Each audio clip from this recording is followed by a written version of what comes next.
Je vais commencer par vous, Madame Loison.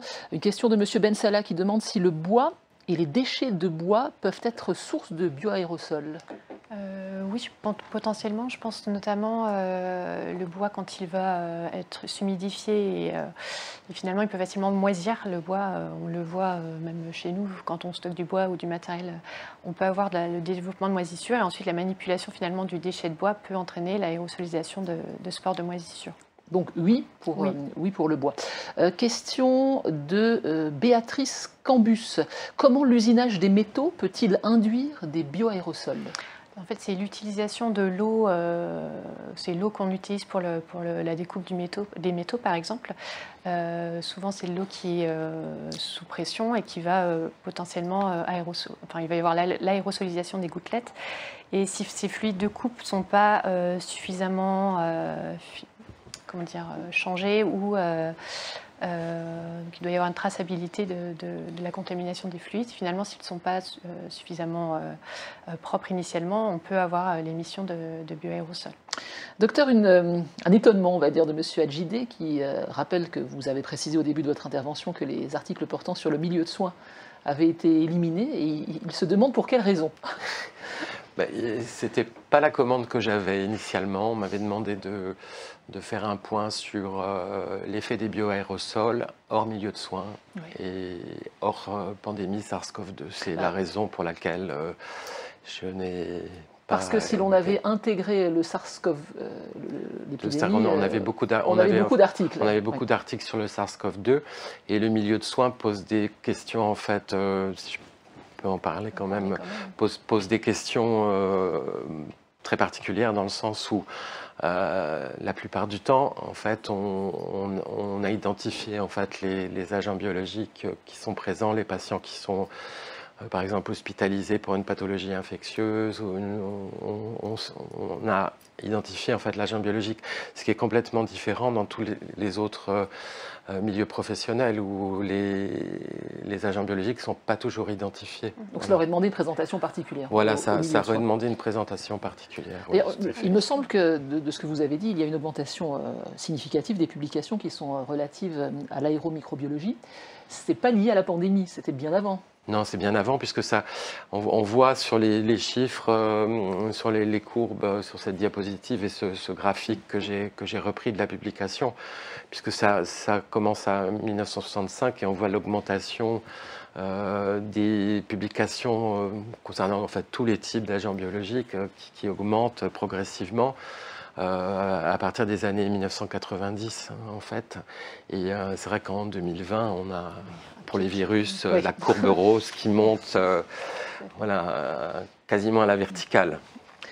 Donc c'est pour ça que les publications relatives au SARS-CoV-2 risquaient d'introduire un gros biais sur... Madame Loison, ça aurait un peu masqué pas masqué, mais pour ne pas mettre en évidence seulement ce risque finalement, mais qu'on puisse discuter des autres types de risques par rapport aux publications qu'Eric a pu identifier.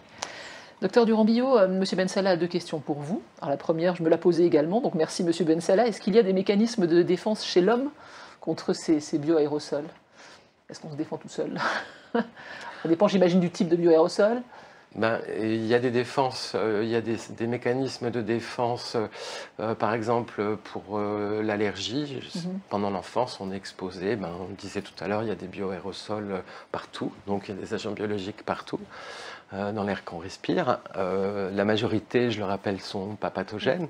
Mais par exemple, dans le cas de l'allergie, le fait d'être en contact avec différents allergènes dans l'environnement dans lequel on vit, donc à la maison, à l'école, dans les jardins, on va développer une espèce de défense. On n'aura pas, en tout cas, de réaction allergique quand on sera confronté à un allergène. Pour ce qui est des infections, c'est un petit peu pareil. Il y a des maladies infectieuses de l'enfance qui sont connues. Une fois qu'on les a eues, soit on a été vacciné, soit on les a à un moment et on va être protégé. Voilà, donc c'est la façon dont on va se protéger. Se protéger. Question de M. Bensalah toujours, par défaut d'effet de dose, vous l'avez souligné. Comment reconnaître une exposition professionnelle aux bioaérosols comme maladie professionnelle? Alors, je l'ai souligné pour les maladies infectieuses. Il y a certaines maladies qui font déjà l'objet d'une possibilité d'une reconnaissance en maladie professionnelle. Après, quand il y a une symptomatologie, c'est tout le circuit habituel pour faire reconnaître en maladie professionnelle hors tableau. Donc ça, c'est pas très différent pour les bioaérosols que pour les autres pathologies qui sont hors tableau, mais qui vont pouvoir faire l'objet d'une reconnaissance en maladie professionnelle avec un dossier bien renseigné. Et la bronchite, on va dire, de façon plus générale, les maladies bronchiques, quel est le pourcentage qu'on peut imputer aux maladies liées aux bioaérosols? Les bioaérosols sont responsables de nos bronchites? En milieu professionnel, vous voulez dire? Oui. Oui, là le problème, c'est une question qui est sans réponse, parce que on n'est pas capable au jour d'aujourd'hui de dire quel est le pourcentage de bronchites qui sont en rapport avec une exposition en milieu professionnel. Parce qu'il y a tous les cofacteurs qui vont intervenir. On peut avoir une bronchite chronique parce qu'on est tabagique, on peut avoir voilà, par exemple. Oui. Par exemple. Donc il n'y a pas que les bioaérosols qui vont rentrer en ligne de compte, mais en tout cas on n'a pas ce pourcentage, non. Mince. Merci beaucoup, docteur. Merci à Pauline Loison. Vous pouvez continuer à poser vos questions sur le chat. Alors moi, je les vois apparaître pratiquement en direct. Parfois, je les lis telles quelles. C'est-à-dire que parfois, je ne comprends pas tout à fait. Je ne suis pas experte du domaine, mais en tout cas, je m'en fais le relais. Et puis, vous pourrez le faire tout au long de la journée avec des séances de questions qui vous seront dédiées. Donc, on est un petit peu en avance. C'est pas grave. On va marquer une pause, si vous le voulez bien, avant d'entrer dans le vif du sujet sur les études, les méthodes d'analyse, les études quantitatives. Ce sera dans un instant. Nous verrons comment l'on mesure les endotoxines, comment l'on mesure des micro-organismes cultivables, et puis on reviendra sur ces PCR quantitatifs, ces QPCR, avec Alexis Simon. Et puis cet après-midi, je le dis pour ceux qui auraient la volonté de ne pas être là cet après-midi, dommage pour vous, parce qu'il y aura des exemples en entreprise. On ira entre autres dans un abattoir de volailles, dans la filière linière, et puis un cas en Bourgogne-Franche-Comté, me semble-t-il, de légionellose mortelle, il y a quelques mois de cela, pas si longtemps. Et puis en toute fin de journée, alors un état des lieux de la recherche, de ce qui se fait encore aujourd'hui sur ce sujet-là et des perspectives pour les mois, les années à venir. Donc voilà, on marque une pause si vous le voulez bien, vous avez le temps de vous faire un café ou un petit thé. On va se retrouver à 11h05, très précise, pour la suite de cette journée technique consacrée aux bioaérosols au travail. Merci Madame Loison, merci Docteur Durand-Billot.